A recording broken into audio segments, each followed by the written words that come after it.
Olá, boa noite. Que alegria poder estar com vocês virtualmente nessa noite compartilhando da Palavra de Deus.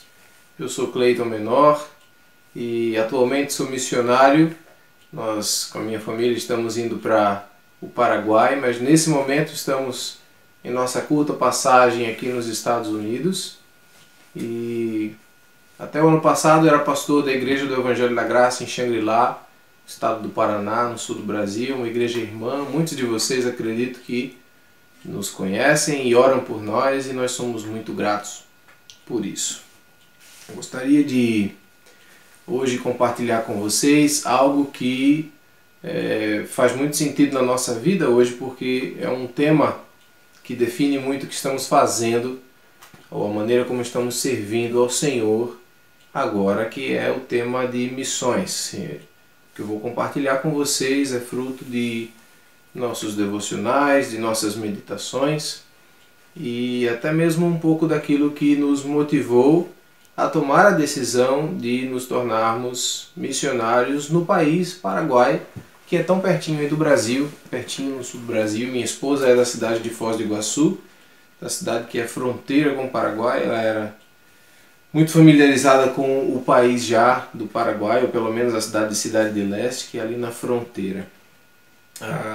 Bom, mas antes de começar, eu gostaria de fazer uma oração e convidar você a orar aí onde você está, na sala de sua casa, onde você estiver, para que você ore junto comigo. Oremos. Senhor Jesus, que a Tua Palavra possa falar com nossos corações, que possamos meditar e juntos, ainda que fisicamente separados, mas em pensamento e em espírito estamos unidos, e queremos, Senhor, que através desses tempos difíceis de coronavírus, de quarentenas, e onde o mundo fica demonstrando claramente a sua falta de esperança e a sua clara necessidade de um Salvador, de uma esperança viva que dê sentido às suas vidas, que possamos nós como igreja acharmos os meios para brilharmos a luz de Cristo e do Evangelho na sociedade onde vivemos. Em nome de Cristo te pedimos e oramos. Amém. Bom, para iniciar, eu gostaria de fazer uma leitura bíblica com você em Romanos, no capítulo 1, os versículos de 1 a 17, e vou enfatizar com você o versículo 14, mas gostaria de ler todo o contexto. Romanos, capítulo 1, versículos de 1 a 17, diz assim a palavra de Deus. Paulo, servo de Jesus Cristo, chamado para apóstolo, separado para o Evangelho de Deus, o qual antes havia prometido pelos seus profetas nas Santas Escrituras acerca de seu Filho, que nasceu da descendência de Davi segundo a carne, declarado Filho de Deus em poder segundo o Espírito de santificação pela ressurreição dos mortos, Jesus Cristo, o nosso Senhor, pelo qual recebemos a graça e o apostolado para a obediência da fé entre todas as gentes pelo seu nome, entre as quais sois também vós, chamados para serdes de Jesus Cristo. A todos os que estáis em Roma, amados de Deus, chamados santos, graça e paz de Deus nosso Pai e do Senhor Jesus Cristo. Primeiramente, dou graças ao meu Deus por Jesus Cristo acerca de vós, porque em todo o mundo é anunciada a vossa fé. Porque Deus, a quem sirvo em meu espírito, no Evangelho de seu Filho, me é testemunha de como incessantemente faço menção de vós, pedindo sempre em minhas orações que, em algum tempo, pela vontade de Deus, se me ofereça boa ocasião de ir ter convosco, porque desejo ver-vos para vos comunicar algum dom espiritual, a fim de que sejais confortados. Isto é, para que juntamente convosco eu seja consolado pela fé mútua, tanto vossa como minha. Não quero, porém, irmãos, que ignoreis que muitas vezes propus ir ter convosco, mas até agora tenho sido impedido, para também ter entre vós algum fruto, como também entre os demais gentios.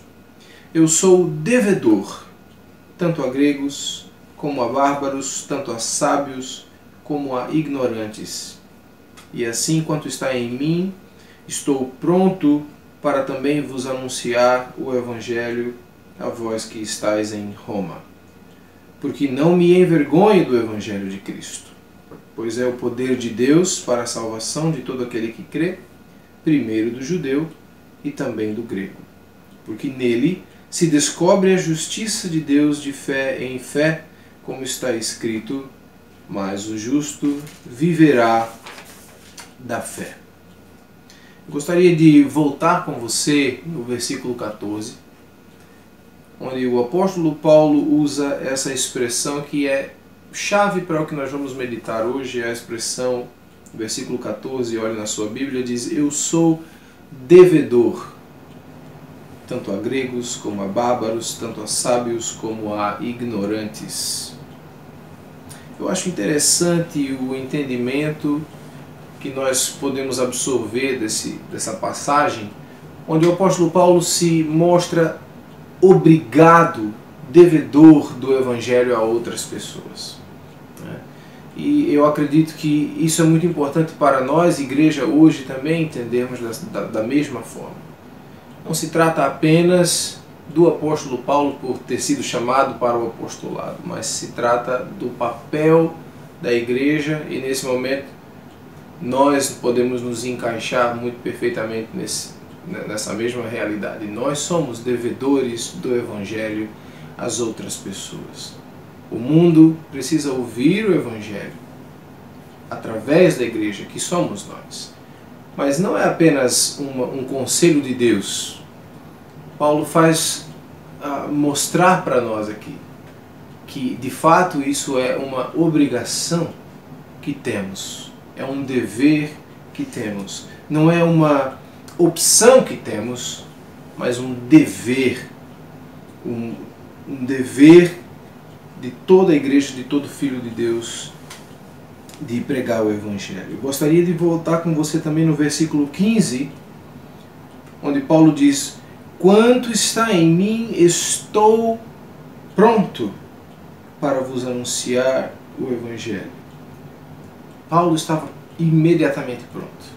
Paulo entendia o sentido de que se nós que conhecemos a verdade maravilhosa de Cristo, que nos salva, que nos liberta do poder do pecado, que nos dá uma esperança viva, que nos traz justificação pelo sangue do Senhor Jesus, esta bênção que recebemos nos torna devedor com aqueles que não a conhecem.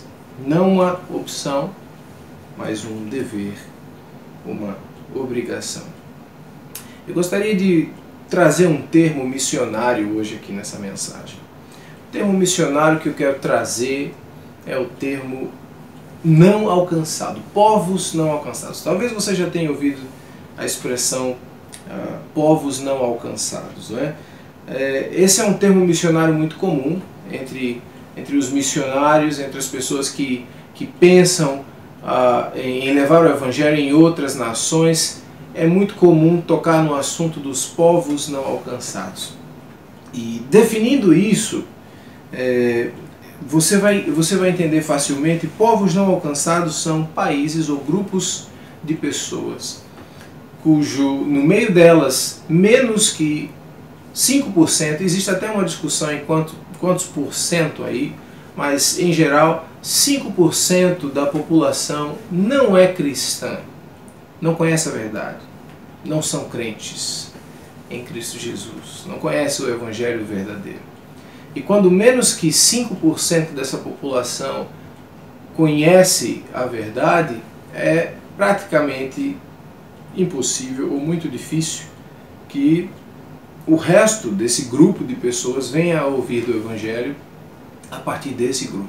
E, portanto, as missões, as organizações entendem que esse é um grupo não alcançado, povos não alcançados. É importante quebrar também o conceito geopolítico que a gente tem de países e de fronteiras, porque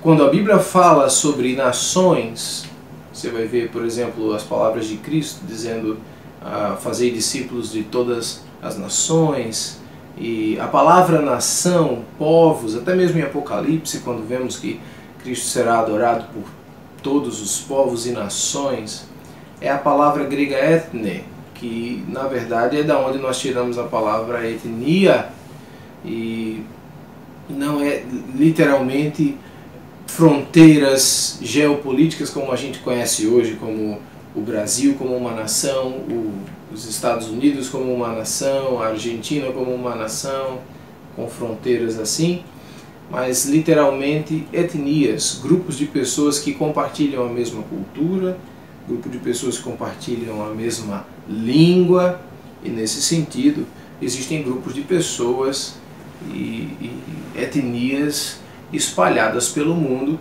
Os estudiosos acreditam aí, chegaram em um número próximo a 11 mil grupos de pessoas no mundo inteiro. 11 mil grupos de pessoas. Desconsidere aqui os países, e sim povos que se unem por culturas, línguas ou até mesmo religião. 11 mil grupos de pessoas, 11 mil povos habitando a Terra hoje, né? Então, desses 11 mil grupos de pessoas, 6.500 delas, pouco mais que isso, não é tão redondo assim o número, pouco mais que 6.500 grupos são considerados grupos de povos não alcançados. Ou seja, mais ou menos aí nós temos mais da metade desse grupo, que na realidade são grupos de povos não alcançados com o Evangelho. E isso representa um número de aproximadamente 2 bilhões de indivíduos, 2 bilhões de pessoas que sequer vão ter a oportunidade de ouvir o Evangelho como eu e você já ouvimos e tivemos a oportunidade, pela graça de Deus, de que algum servo do Senhor chegou com o Evangelho para você, assim como chegou para mim. Eu tive o privilégio de nascer num lar cristão. A minha esposa é diferente, ela não teve essa oportunidade, ela ouviu o Evangelho de alguém que anunciou para ela já numa outra fase da vida. Então, não sei como você conheceu o Evangelho, cada um de nós vai ter uma experiência diferente, mas essas pessoas é completamente diferente porque elas não têm o acesso ao Evangelho pelos meios que nós conhecemos, pelos meios normais, a possibilidade delas jamais conhecerem ou ouvirem falar de Jesus, e em alguns países talvez até ouçam, mas elas têm um evangelho completamente deturpado, muito parecido com o que a gente tem hoje também no Brasil, né? Nós somos milhões de cristãos no país, mas sabemos que nem todos os cristãos, ou nominalmente cristãos, são de fato filhos de Deus, ou realmente entenderam o evangelho e podemos chamá-los de irmãos. Sabemos que não é bem assim. Então existem muitas diferentes situações ao redor do mundo e nós precisamos estar atentos a isso. Outra coisa interessante é que dentro desse grupo de 6.500 grupos de povos não alcançados na Terra, 3.000, praticamente metade desse grupo, não existe ninguém tentando alcançar neste momento esses grupos. Geralmente são grupos menores, em regiões mais isoladas, e ninguém está tentando alcançá-los com o Evangelho. 3.000 grupos. Um certo pastor certa vez disse que existe só uma coisa pior do que você estar perdido. É você estar perdido e não ter ninguém procurando por você. Já imaginou você vivendo num grupo como esse, num país como esse, onde, ou num grupo não alcançado, né? Num povo não alcançado como esse, onde talvez ninguém esteja tentando sequer levar o Evangelho para você, né? Eu quero que você tente colocar-se no lugar dessas pessoas hoje. Quero fazer você refletir nesse sentido. Será que nós podemos imaginar? Será que nós podemos ter ideia de qual seja o plano de Deus para a vida dessas pessoas? Será que nós podemos também imaginar qual seja o plano de Deus para nós que recebemos a graça de ouvirmos o Evangelho? Eu sei também de uma outra falsa doutrina, posso chamar assim, que talvez você já tenha ouvido falar, ou se você não ouviu falar, talvez você até teve essa mesma ideia como outras pessoas estão tentando levar adiante.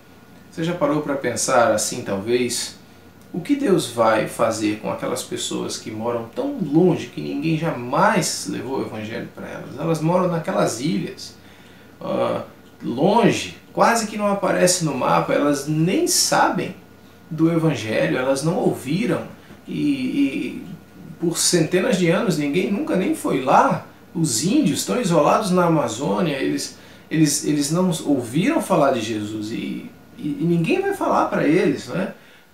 Será que eles vão automaticamente para o céu? Será que Deus vai condená-los pela sua ignorância? Não parece que Deus seria tão cruel para fazer isso, não é? Talvez você já tenha pensado dessa forma, e de fato tem pessoas que ensinam hoje uma falsa doutrina, não é uma doutrina bíblica, de que as pessoas, pela sua própria ignorância, poderiam ir para o céu. Você já parou para pensar se isso fosse verdade? Qual é a pior coisa que você poderia fazer para alguém? Se isso fosse verdade, a pior coisa que você poderia fazer para alguém é falar de Jesus para ela. Porque se ela rejeitar, ela vai ser condenada a partir dali. Que coisa mais absurda, não é? Então não faz sentido algum, é claro que não faz, mas se realmente existisse uma pessoa inocente em qualquer parte do mundo, se realmente existisse uma pessoa inocente lá na Amazônia, como um índio qualquer, se existisse uma pessoa inocente lá nas ilhas mais inalcançadas, inabitadas, talvez uma pessoa perdida, um náufrago qualquer, essa pessoa mais inocente em qualquer parte do mundo, de fato, se ele fosse inocente do pecado, Deus não iria condená-lo. Mas quando nós olhamos para as Escrituras, e eu gostaria que você retornasse para elas em Romanos, no capítulo 1, versículos de 18 a 21, acompanhe comigo. Assim diz a palavra de Deus: do céu se manifesta a ira de Deus sobre toda a impiedade e injustiça dos homens que detêm a verdade em injustiça. Porque o que de Deus se pode conhecer, neles se manifesta, porque Deus lhe manifestou. Porque as suas coisas invisíveis, desde a criação do mundo, tanto seu eterno poder como sua divindade, se entendem e claramente se veem pelas coisas que estão criadas, para que eles fiquem inexcusáveis, indesculpáveis. Porquanto, tendo conhecido a Deus, não o glorificaram como Deus, nem lhe deram graças. Antes, em seus discursos, se desvaneceram, e o seu coração insensato se obscureceu. Avançando para o capítulo 3, versículos 19 e 20, nós lemos: ora, nós sabemos que tudo o que a lei diz, aos que estão debaixo da lei o diz, para que toda a boca esteja fechada e todo o mundo seja condenável diante de Deus. Por isso nenhuma carne será justificada diante dele pelas obras da lei, ou seja, pelas coisas que podemos fazer, porque pela lei vem o conhecimento do pecado. Pausa para a explicação. Não há nenhum justo, nenhum sequer. E isso é exatamente o que diz o versículo 10 do capítulo 3. Está escrito: não há um justo. Este homem inocente na África, nas ilhas ou mesmo na Amazônia, ele não existe. Esta pessoa inocente não existe. De fato, todos nós, como seres humanos, somos de fato condenáveis diante de Deus por causa de nossos pecados. E assim como Cristo afirmou, a verdade permanece, somente Ele é o caminho que nos leva até Deus. Não existe atalhos, nem mesmo a ignorância pode nos livrar da justiça de Deus. E a palavra de Deus é clara quando diz que todos os seres humanos têm conhecimento de Deus, mas o seu conhecimento de Deus, o conhecimento de Deus que as pessoas têm, apenas os afasta de Deus, porque de alguma forma todos nós caminhamos para longe dele. E você vai ver e encontrar muitas religiões no mundo. Deus existe para todas as pessoas de alguma forma, Até mesmo para os ateus ele existe como um conto de fadas para eles. Mas muçulmanos, budistas, qualquer que seja a religião, todos eles têm uma noção pessoal de Deus. Eles entendem que existe um ser superior, porém não o conhecem, mudaram a sua glória, o transformaram, ou o esqueceram, ou o rejeitaram de alguma forma. Todos nós permanecemos diante de Deus culpáveis e condenáveis por causa do pecado com o qual nós fomos concebidos. Então, meus irmãos, é muito importante que nós tenhamos a noção do nosso papel como igreja e principalmente o papel que nós temos em relação aos perdidos, em relação àqueles que realmente não conhecem o Evangelho. Nós estamos falando aqui de povos não alcançados, esse é um conceito missionário, mas eu gostaria que você pensasse também nas pessoas não alcançadas que estão próximas a você, que estão próximas de sua igreja, ou que trabalham com você. Talvez você pense, a gente está falando só de coisas muito distantes. Na verdade, não. Existem pessoas que, mesmo no Brasil, mesmo na sua comunidade, precisam enxergar a luz de Cristo. Talvez não são, eles certamente não são povos não alcançáveis, porque você está aí, porque você e a sua igreja permanecem aí e vocês têm um papel importante na comunidade onde vocês estão, seja no seu trabalho, seja na sua escola, seja aí como igreja local, alcançando as pessoas que estão próximas a vocês. Nós temos um papel determinante como igreja para alcançar essas pessoas. E por que fazer isso? Vamos responder essa pergunta. Por que nós devemos alcançar os não alcançados, sejam eles próximos ou distantes de nós? Por que devemos fazer isso? 4 respostas para isso. Primeira, porque o conhecimento que eles têm de Deus os tem apenas afastado de Deus e os condenado ao inferno. Como lemos em Romanos no capítulo 1, versículos 18 a 23, todos apresentam-se diante de Deus como indesculpáveis.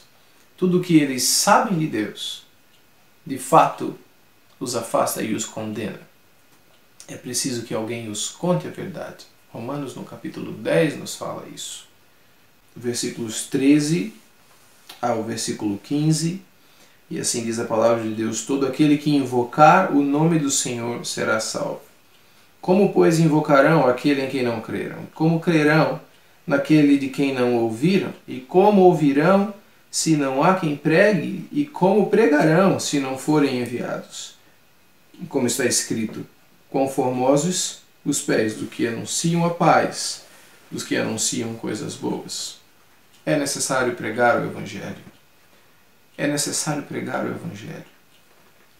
Lembre-se, o apóstolo Paulo entende que quando ele recebeu a graça de Cristo, de conhecê-lo, a graça de entender quem Cristo de fato é e quão pecadores nós somos e o quanto nós precisamos de um Salvador que justifique as nossas faltas diante do Senhor, que nos redima de nosso pecado, ele entende imediatamente que ele é devedor.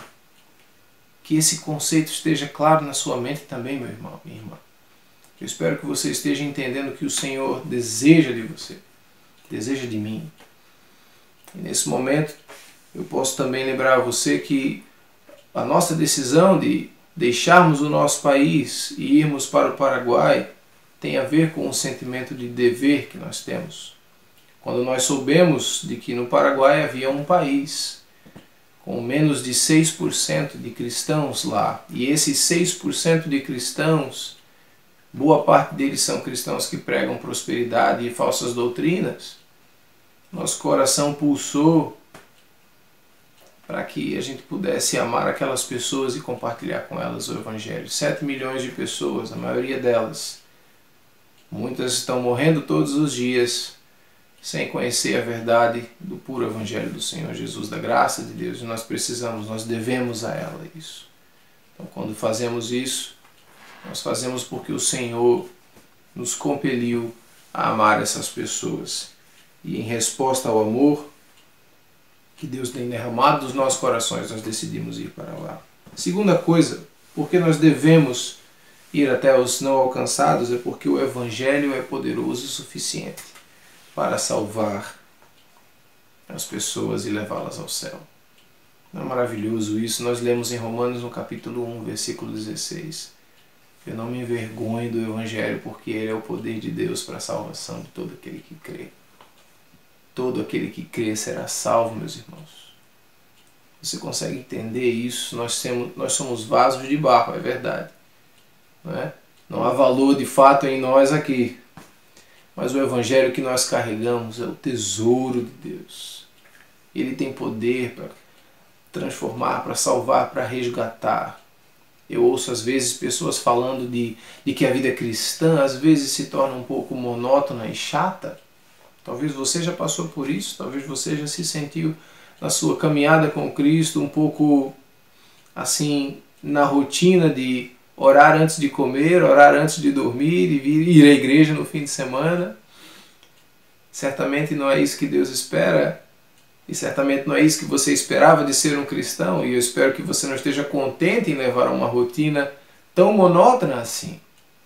Mas nos esquecemos que o Evangelho é o poder de Deus. A gente escuta tantas igrejas falando de poder, né? Quando querem curar, quando querem demonstrar que tem o poder do Espírito Santo nelas, falando em outras línguas, né? E é assim que eles demonstram certo poder, mas de fato não é isso que a palavra de Deus está dizendo. O verdadeiro poder de Deus está contido no Evangelho.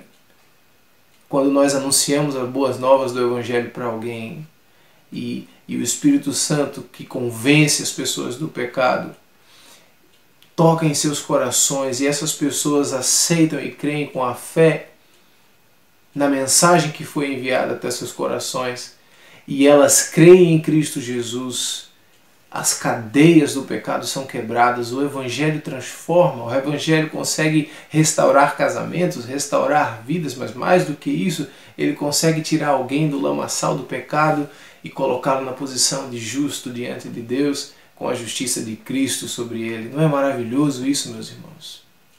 Não existe coração de pedra que possa resistir ao Evangelho e nós temos o dever de levar o Evangelho adiante.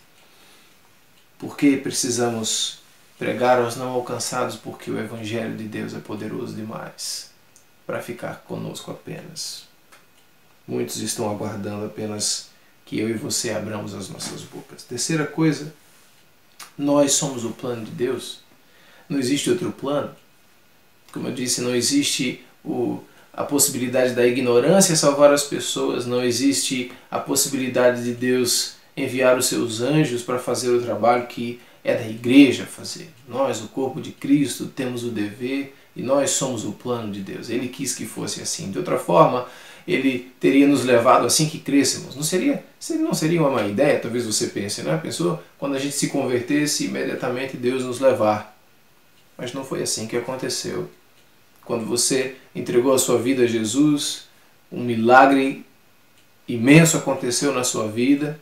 Você foi transportado do reino das trevas para o reino do Filho do amor de Deus, mas você continuou na terra, porque Deus espera que você faça algo. Deus espera que você leve adiante a mensagem. Nós somos o plano de Deus, não existe plano B. Nós somos o plano A e o único plano de Deus.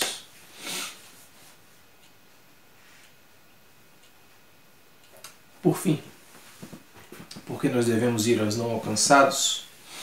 Porque Ele, o Senhor, Ele merece ser louvado. Ele é digno de louvor de todos os povos, todas as pessoas. Nós lemos em Apocalipse que no fim de todas as coisas, todas as pessoas, povos de todas as gentes, línguas, nações, tribos, estarão louvando o nome do Senhor Jesus. Estarão exaltando o nome do nosso Senhor. Meus irmãos, Deus merece toda a honra e toda a glória e todo o louvor. Ele merece. É para a glória dele que fazemos. Veja, não é para minha glória que eu digo a vocês que somos missionários no Paraguai. Isso não significa nada, não é grande coisa. Não há nada de especial em nós. Certo? Você é tão especial quanto eu sou. De fato, todos nós somos especiais porque a graça de Deus nos alcançou. E o que há de especial em nós é de fato aquilo que Deus nos deu. Nós fomos agraciados com a verdade do Evangelho. E uma coisa eu sei, essa graça que nós recebemos não pode terminar em nós. Paulo diz isso em Romanos no capítulo 1, versículo 5. Vamos voltar até lá, vamos só finalizar com esse versículo. Romanos no capítulo 1, versículo 5, nós lemos o seguinte: pelo qual recebemos a graça e o apostolado para a obediência da fé entre todas as gentes pelo seu nome.